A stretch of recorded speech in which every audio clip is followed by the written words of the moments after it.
I'm Christina Smallhorn, your real estate whisperer for Ascension Parish. I don't know if you've read or not, but the Zillow Corporation is being sued by a woman in Chicago. You don't say.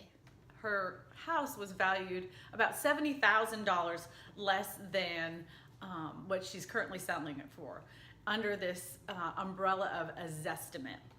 It can be kind of confusing for customers who are looking to put in an offer on a home, thinking that because the internet has said the house is worth this much, that's how much they should offer. It has consumers foaming at the mouth. But let me just say this, a Zestimate is not an appraisal. You cannot, make your offer according to something that you read on the internet, because as you know, not everything we read on the internet is true. What do you mean everything on the internet's not true? Zillow does have its place. It is great for advertising homes. It has some really useful information on there, and I can understand why a consumer would really find that information useful, and they do provide a good service. You don't say. But as realtors, we are frustrated. I'm not going to speak for everybody, but I can honestly say for myself, it can be really frustrating when someone is looking at a home and they see this Zestimate saying, well, that house is only worth $30,000 less because that's what Zillow said. Hey, what?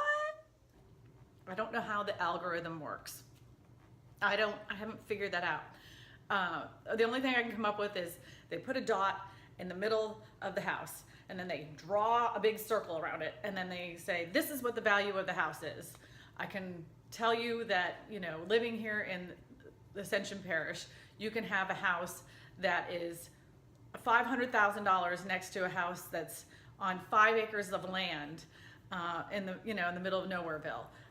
How can they make that estimate or Zestimate according to that algorithm? Hey, what? The only thing I can think of is how they come up with these prices. It's just not a true estimate of what a home's value is. You can't really make that decision until you're in it.